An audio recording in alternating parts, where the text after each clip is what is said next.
Hello, everyone. I'm Jeffrey Kerr. I'm back again here with Alex Meyer, my, friend from the Google Derby message boards, and we're here today to discuss our Emmy predictions, which will be announced. Well, nominations will be announced Thursday morning, and today we'll be here to discuss our predictions. And the way we'll be doing it is that throughout the day we'll be going through four different, genre of categories. So we'll be starting with comedy series. Then after that, we'll go on to drama, then movie mini series, then reality variety. And of course, we're starting with comedy series. And Alex and I will each be taking turns with starting off with reading our rankings and our Gold Derby predictions for nominations. And so on. So I'll be starting off with my rankings for outstanding comedy series, and this year Veep is taking the year off, so it should be interesting to see what will win this place. But as of right now, my current rankings for my nomination predictions for outstanding comedy series are The Marvelous Mrs. Maisel, Atlanta, Blackish, Silicon Valley, Will and Grace, Glow, and Barry. So before we get into your rankings, what do you think of my lineup? Pretty good. I mean, I had to personally kind of randomly pick between Atlanta and Marvelous Mrs. Maisel for my first place because they're pretty much a deadlock against each other. Like we have no idea which one of those two is probably going to win. Well, yeah. So I have most of the same lineup, although in a different order, but I don't have Silicon Valley in my predictions. Oh, interesting. So what's your lineup? All right, well, I have Atlanta in first place, I think, maybe because Veep is taking the year off and it's one of the most praised comedies on TV right now. It might have the shot of winning because, like, it didn't get the chance to win last year. But then again, Marvelous Mrs. Maisel could possibly take it as well because, a lot of people have often felt Amy Sherman Palladino's shows have been robbed at the Emmys over the years. So perhaps this could be like a make up to her.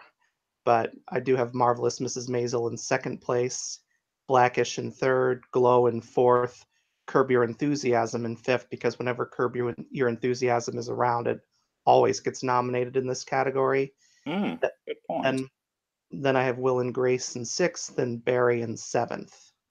Okay, yeah, that seems possible. Oh, well, that definitely seems possible, and yeah, and I guess, well, yeah, and yeah, this would definitely be an interesting race to see what will win comedy series because I mean, they both Atlanta and Marvelous Mrs. Maisel have their pros and cons.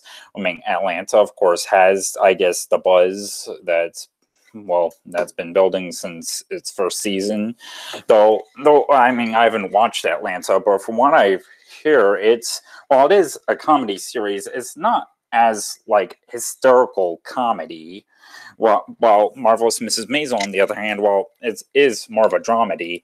But that being said, it's about a stand-up comedian. But then again, that of course, it's a thing we've often probably heard streaming shows in the past, with the exception of *Handmaid's Tale*, which probably benefited from dipping a couple episodes in its first week, then dropping a new one every single week. Whereas with streaming shows, they usually drop it all at once, which I could see that making Mrs. Maisel vulnerable.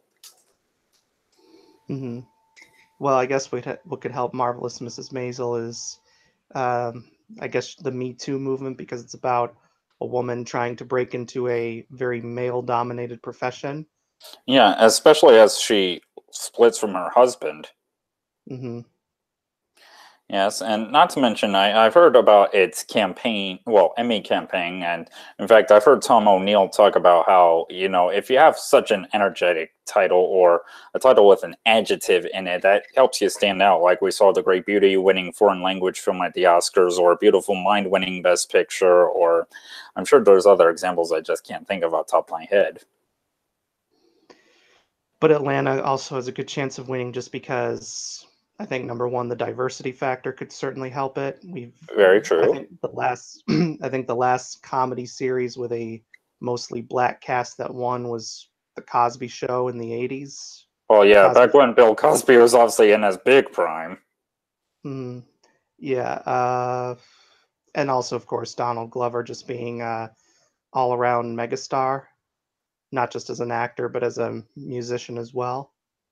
Well, yeah. I mean, he's of course has been kind of having a pretty good year with well, even though Solo was a disappointment at the box office, a lot of people still loved his performance as Lando Calrissian.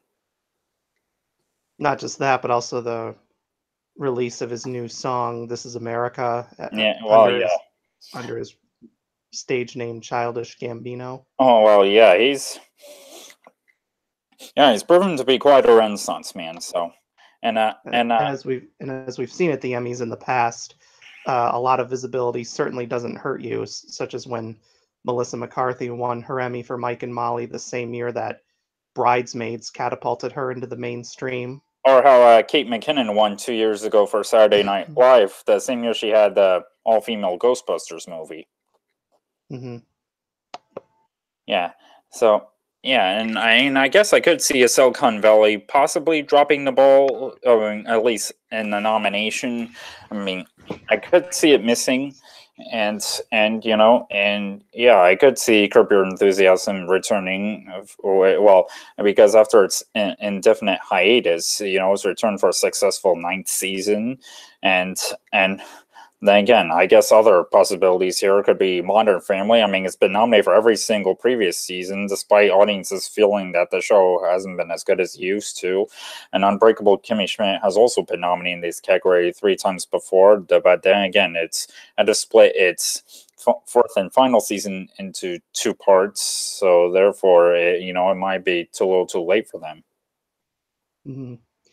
Plus, in Silicon Valley's case, what could probably hurt it is the fact that one of their cast members used to be T.J. Miller.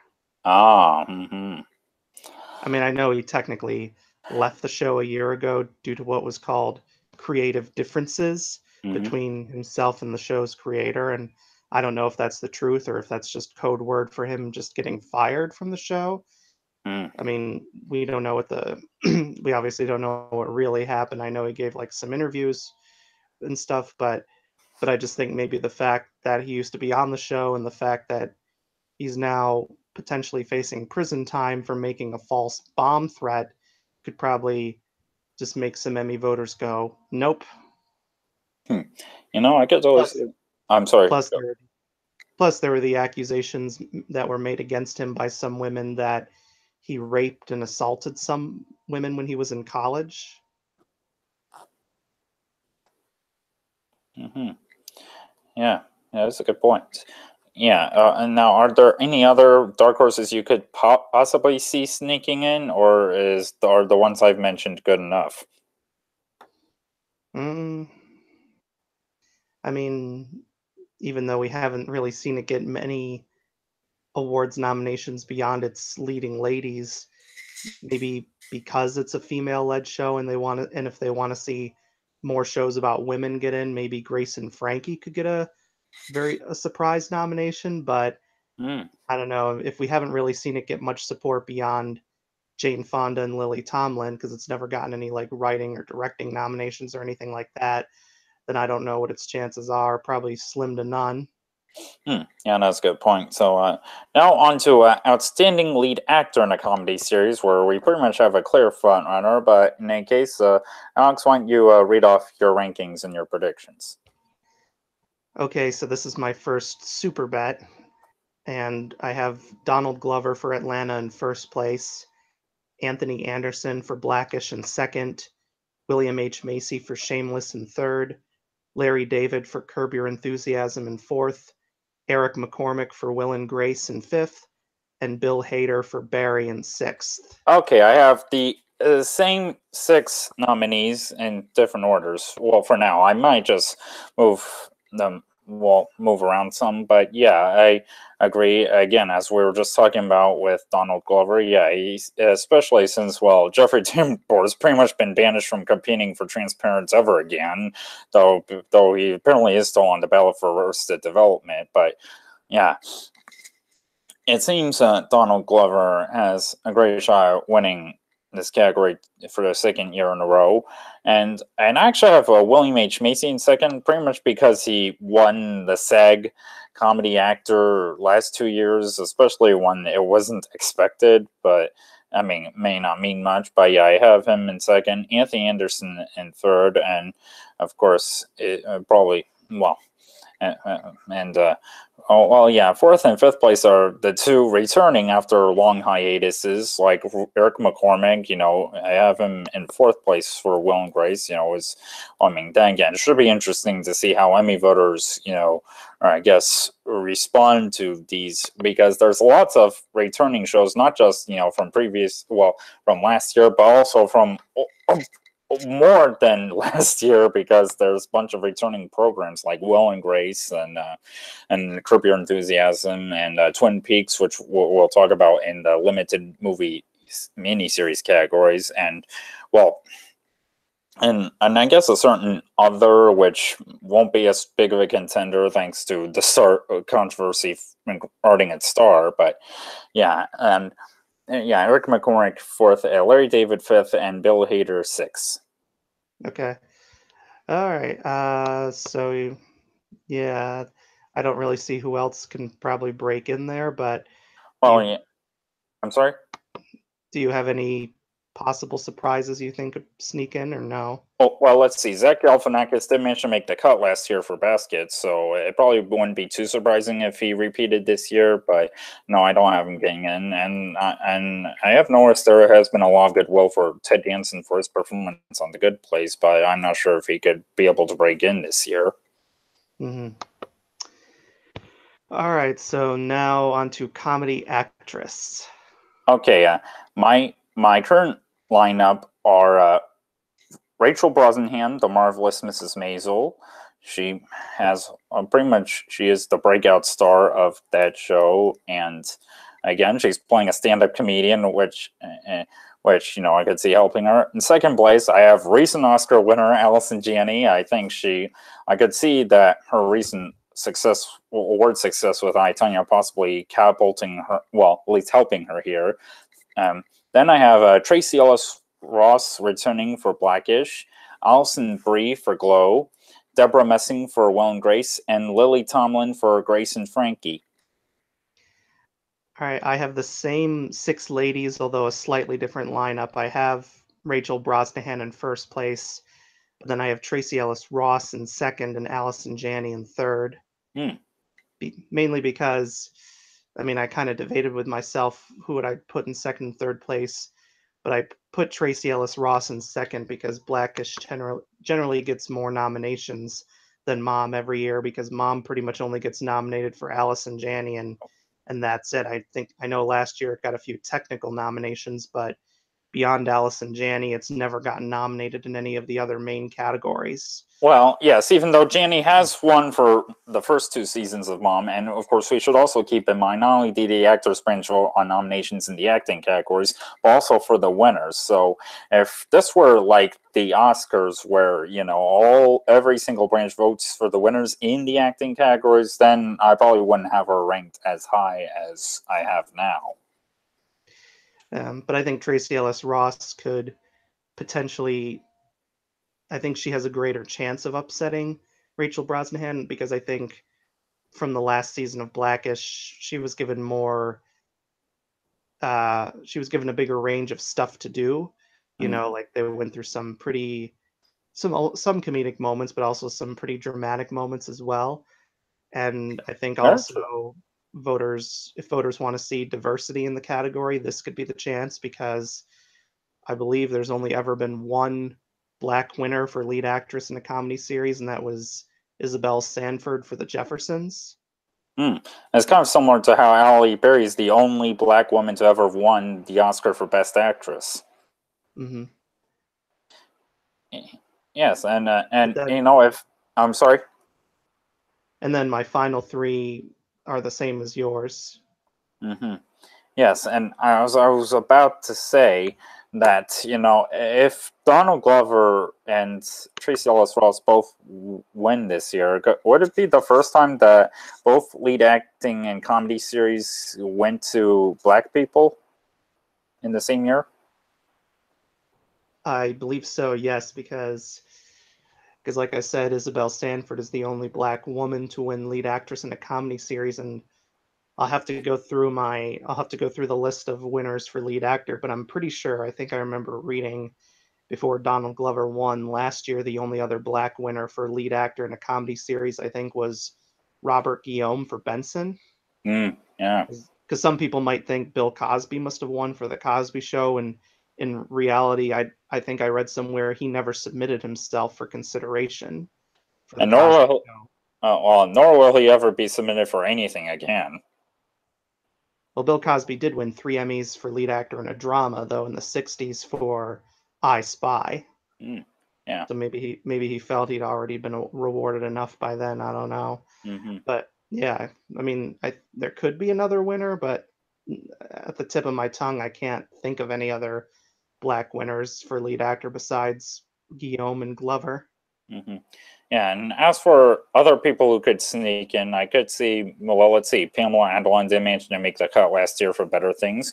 Jane Fonda finally broke through with Lily Tomlin last year for Grace and Frankie. And Ellie Kemper has been nominated for a performance as the title character in Unbreakable Kimmy Schmidt for the last 2 years. So I think those are the three I could most likely see sneaking in, but I feel pretty good about the lineup I have. Yeah, same here. Mm-hmm. All right. Now, on to Outstanding Supporting Actor in a Comedy Series, and I believe it's your turn. Okay, so my predictions are Sean Hayes, Will and Grace, Titus Burgess, Unbreakable Kimmy Schmidt, Ryan Tyree Henry, Atlanta, Alec Baldwin, Saturday Night Live, Mark Maron, Glow, and Tony Shalhoub, The Marvelous Mrs. Maisel. Okay, why don't you have? Let's see. Alec Baldwin did win this last year for, well, pretty much. Even though he's not a regular on Saturday Night Live, it's because of the amount of episodes he was in. He was submitted in comedy supporting actor as opposed to guest, and he did manage to win for, pretty much for his impersonations of Donald Trump. So you don't see him repeating this year? Mm, probably not. Just because just because I think Sean Hayes is already familiar to Emmy voters because he's won in this category before, and a lot of people thought he was still back in great form as Jack in this new revival season of Will and Grace. Hmm. Plus, some people may think Titus Burgess is long overdue for a win. Hmm. Yeah, good point. Though, then again, I guess I could probably see some voters knowing that this is only that the second half of the final season of Breakable Kimmy Schmidt will be premiering early next year. They may feel, well, we'll probably save our votes for next year without forecasting who his competition will be. Mm-hmm. Yeah. And then Brian Tyree Henry, I think maybe he might have a better chance because I know a lot of people felt he was snubbed in this category last year, so they may feel Well, with his greater visibility he's had not just through Atlanta but through his recent Broadway appearance in Lobby Hero and also his appearances in recent films, that could potentially help him if Emmy voters weren't. Well, I mean, obviously they did know who he is because he did get a nomination for This Is Us last year yes, as a and the drama guest. guest actor. Yes, I was about But to mention that. like now, if more Emmy voters are aware of who he is, that could certainly boost his profile and encourage some of them to mark him on their ballot if he does make the cut. Um, I know some people might be wondering why is am I not predicting Louis Anderson since he won 2 years ago and was nominated again last year? Well, and I Uh, currently have him in sixth place. um, well, I mean, I had a feeling he might get cut this year just because Baskets really hasn't gotten much support from the TV Academy beyond him and Zach Galifianakis. I mean, I know those are big nominations, but if your show hasn't really caught on after a few seasons beyond and gotten nominated across the board for everything, then it kind of tends to fall from grace pretty quickly. And I think also the fact that Baskets was co-created by Louis C.K., who, of course, saw his career come crashing down with the Me Too movement. Hmm. I think Emmy voters will want to distance themselves from anything related to Louis C.K. as much as possible. So I feel that if anything has his name on it, they're just gonna not even bother nominating it. So that would mean yes, Pamela Adlon will probably be left in the cold this year, Hmm. even though she obviously didn't do anything wrong and she herself condemned Louis C.K.'s actions despite being a close friend of his. I think some Emmy voters may feel it's not worth nominating her or Louis Anderson for being part of a show that was created by uh, a serial masturbator. Well, yes, that's definitely a reason why I think Louis Anderson is vulnerable. Well, the latter reason you mentioned involving Louis C.K., but yeah, well, I might be tempted to switch them up, but I don't know yet. But in any case, my full rankings are Sean Hayes for Will and Grace, Titus Burgess for Unbreakable Kimmy Schmidt, Brian Tyree Henry for Atlanta, Alec Baldwin for Saturday Night Live, Tony Shalhoub for The Marvelous Mrs. Maisel, and Louis Anderson for Baskets. So, I mean, again, Mark Maron, as you mentioned, I could see him making the cut. I mean, he received an individual nomination at SAG earlier this year, so it wouldn't surprise me. But then again, well, let's see. The first season of Glow premiered like a year ago, and even though the second season just debuted, I mean, who knows how much of an impact it'll have on Emmy voters at this point, but we shall see.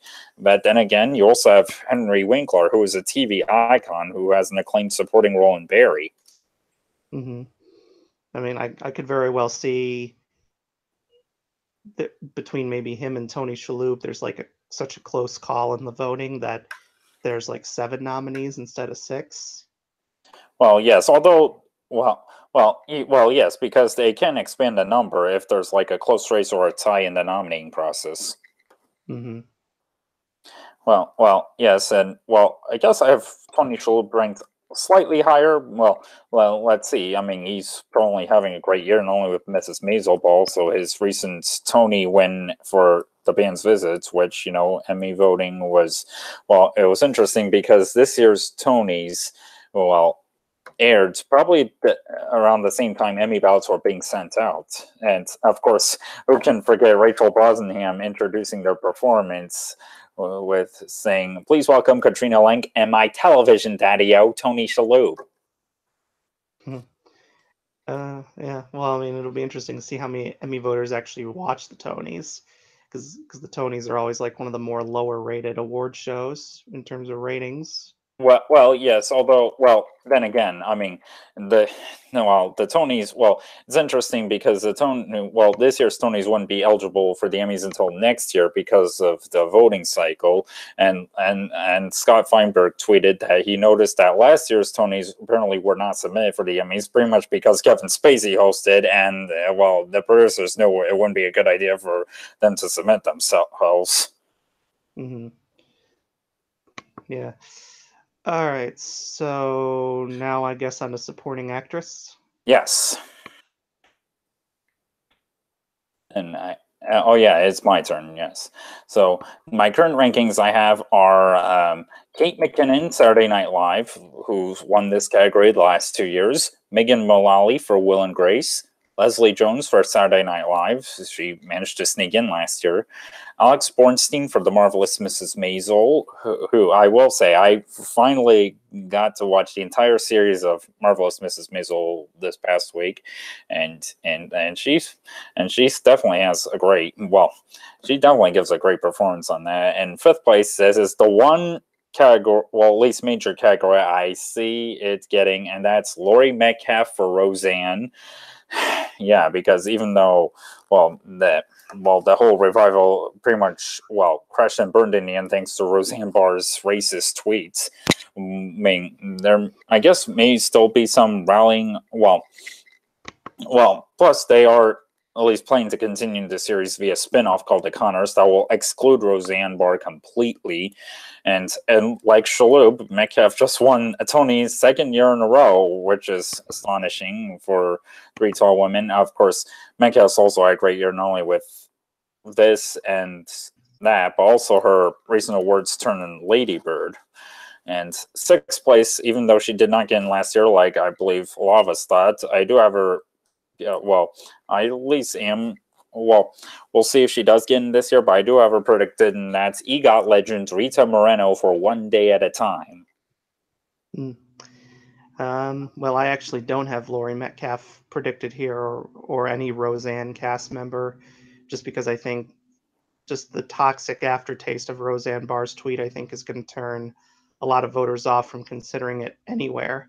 And I Hmm. think maybe voters may feel, well, Laurie Metcalf already won for Roseanne 3 times in the 90s, so they may feel she doesn't need another Emmy for Well, at least for Roseanne. But I do have Laurie Metcalf being nominated in another category for uh, another show, which we'll get to later. uh-huh. So I think they'll reward her there.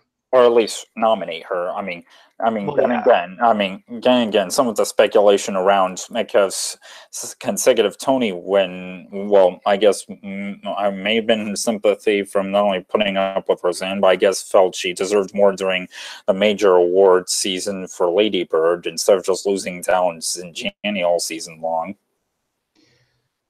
Plus, I think I only watched the first 2 episodes of the Roseanne revival, but and after that, I just stopped because it just didn't feel funny anymore. I guess not only because of Roseanne being an unabashed Trump supporter, both in real life and on the show, but just the jokes just seemed stale in general. Oh You well, know, I've never seen the original series of Roseanne, but I enjoyed the revival. well, you've never seen an episode of the original series at all. Well, not exactly, but I am planning to. It's on Amazon Prime, and I believe still is. But don't worry, I'll get to it. I haven't seen every single episode of the original series. There's a lot that I haven't seen, but some of the ones I have seen, they are quite good, and they do still hold up pretty well in terms of the comedy. And And speaking of Amy Sherman Pappadino, she even worked on the show in its in a couple of its seasons at least. yes, and she was even nominated for an Emmy for writing I believe it was the 4th season opener in which the eldest daughter Becky asks to be put on birth control. Well, yeah. Uh, So, so but I do know I read like even though I stopped watching, I would read like the TV recaps they would do on tvline.com and other websites where they recap episodes of shows. And often the main criticisms I would see was that they felt Jackie was being underused and not being allowed to let her comedy shine. hmm So Emmy voters might feel Laurie Metcalf didn't get to do enough to be nominated here. well, yeah, I So could see that. I could, if some of them might nominate her if they sympathize with the character, because in the very first episode, we of course saw Roseanne and Jackie have an epic fight about Donald Trump versus Hillary Clinton, with Roseanne obviously supporting Trump, Jackie obviously supporting Clinton, hmm even wearing a nasty woman T-shirt. Yeah, yeah. And So what about your rankings? so I have Kate McKinnon and Megan Mullally in first and second place. Then I have Alex Borstein in third, Mm. Leslie Jones in fourth. Then I have Betty Gilpin for Glow in fifth. And then my sixth place, I did consider Rita Moreno at first, but then I realized that often some shows, when they're nominated for their first season and then they get even more critical acclaim in their second season, then they tend to get more acting nominations. So that's why, even though she's probably a long shot because of her greater visibility, I'm for my sixth place, I'm predicting, I think I think this is how you pronounce her name, Zazie Beats for Atlanta. Oh, interesting. Yeah, I I mean, guess that's she's just fresh off of her role as Cable in, or no, Domino, I think is the in name. Deadpool 2. Deadpool too, because yeah, Cable's the villain played by Josh Brolin. Yes. So I think just her visibility from that, I think, could certainly help her be nominated here. Mm, good point. Good point. Yeah. Yeah. Because like anytime we've seen shows get a lot more critical acclaim in their second season after their first, they tend to get more nominations the next year. We've seen it with 30 Rock. We saw it with Mad Men. We saw it with Breaking Bad. You Mhm. know, Yeah, that's a good point. Yeah. And I Yes, mean, and I could possibly see Rita Moreno getting in two. She'd be my seventh place pick if we could predict seven nominees instead of six.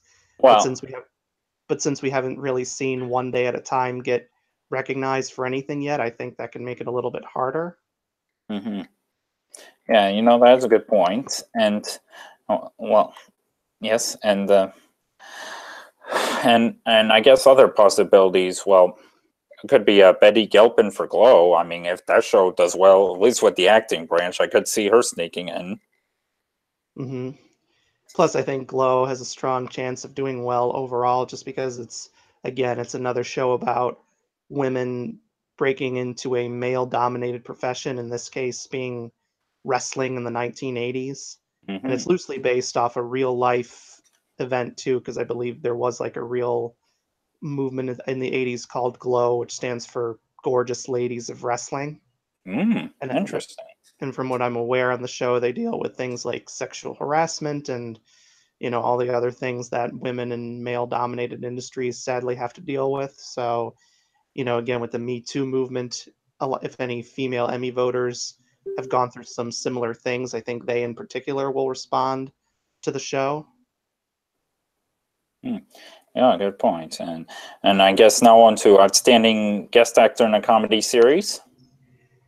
All right, so my rankings are as follows: Bill Hader for Saturday Night Live, Donald Glover for Saturday Night Live, Lin-Manuel Miranda for Curb Your Enthusiasm, Bobby Cannavale for Will and Grace, Mm. Sterling K. Brown for Brooklyn Nine-Nine, and Bob Newhart for The Big Bang Theory. Okay, I have five of the same six you're predicting. Yeah, and in fact, the one I don't have is Bobby Cannavale. Even though I guess I could see him making the cut. I mean, it's a role that won him an Emmy for the original run of Will and Grace. In fact, I must say I actually did well, at least in the middle because I got two episodes to go. But I've been I guess catching up on the revival season, which I haven't watched while I was debuting, but I am now. And first of all, it's a funny show, and I could Bobby Cannavale is someone I could see sneaking, well, making the cuts for the reasons I've mentioned, and and but as for my current lineup, I have Bill Hader, Saturday Night Live, Donald Glover, Saturday Night Live, Lin-Manuel Miranda, Curb Your Enthusiasm, Bryan Cranston, Curb Your Enthusiasm, Bob Newhart's The Big Bang Theory, and Sterling K. Brown, Brooklyn Nine-Nine. Hmm. Yeah, I mean, I was going back and forth between Bobby Cannavale and Bryan Cranston, but I figured with the Will and Grace revival being doing, like I think I wonder, yeah, I think a lot of people were wondering how well could it succeed after being off the air for 11 years, and it turned out, quite well. In fact, I mean, NBC then ordered a second season and then expanded on that, and now they're ordering a third season as well. So who knows how long the show will go on? What if it Mm-hmm. goes on for another 10 years? And Wow. Will and Grace ultimately has like 20 seasons. Although I think they'll probably stop at probably after three or four, because even then, if you kept on going, it would just get stale and repetitive. But mainly because Bobby Cannavale is literally reprising a role he'd won an Emmy for. I think that can alone will seal it up for Emmy voters as to whether or not they should nominate him, especially if they were ones who specifically voted for him back in the day. Mm-hmm. Of course, that was the day when you had the small panels who had to gather in a room to watch all the individual episode submissions, and now it's just being voted on by the entire acting branch. So who Yeah. knows? But we'll see. Well, yes, and wouldn't it be some? No, yeah, well, even though you and I, well, even though we both don't have them high in our predictions, but wouldn't it be something if, over the course of 3 years, Sterling K. Brown wins an Emmy for three separate programs in three separate categories? Yeah. I can't. I don't really think he can win here. I think most voters are probably just gonna give it to him again for This Is Us, Well, because yeah. I think Bill Hader, he's never won an acting Emmy before. He's won for like producing South Park, but if they feel that Donald Glover is a lock to win again for lead actor, they may feel well, he's not going to win lead actor there, so we'll just give it to him here. But yes, yes. I'm not saying he could win here. I'm just saying, wouldn't it be something if he were to like win 3 different Emmys for 3 different categories for 3 different programs within 3 years? Yeah. Yeah, and I guess another possibility could be Leslie Jordan for Will and Grace again. Mm-hmm.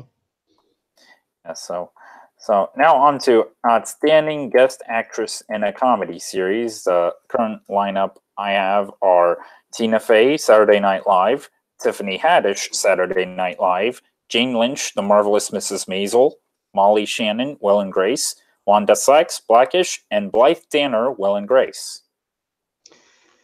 All right, so I have a sort of similar lineup, but my lineup is like this. I have Tiffany Haddish in first place. I think just her stellar year, from her acclaimed performance in Girls Trip to her presentation at the Oscars to her just everything in general, Well, and yes.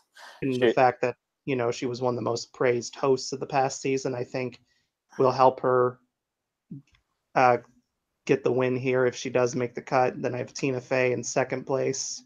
Then I have Jane Lynch in third, Molly Shannon in fourth, Wanda Sykes in fifth.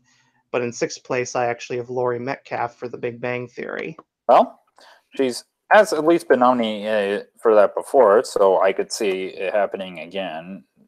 No, so I think that, and has Metcalf won for The Big Bang Theory before? No, all her Emmy wins are for Roseanne. Well, yeah, I kind of thought so, but I wasn't entirely sure. Though, let me. In fact, I'm looking. Well, there was the year in 2016 when she was nominated for 3 Emmys in the same year for guest actress for The Big Bang Theory, Mhm. lead actress in a comedy for Getting On, and then guest actress in a drama series for Horace and Pete. Well, yes. In fact, though then again, Blythe Danner is reprising her role that won her well, at least got her 2 nominations in the past for her guest role as Marilyn Truman on Will and Grace. So she could, I do have her getting in, and even though I know it's not a sure thing, but she could still make the cut again. Mm-hmm. Yes, and I guess another possibility could be Christine Baranski for The Big Bang Theory. I mean, I believe she's been nominated here for that role in the past. Mm-hmm. Yeah, so before we end our discussion on the comedy categories here, as I will ask you now, is there any unexpected nomin is there any potential nominee that you're not expecting but would make you happy to see be nominated this Thursday morning in the comedy categories? Uh, It's hard to say. I mean, I don't watch as many comedies as I do some of the other stuff, so In here. uh, yeah, I can't really think of anything at this point. Yeah. So I guess it'll be easier for us to have answers in the following categories, which we'll get to. But now I'm about to end our discussion on comedy categories here. We'll be back soon with the drama categories.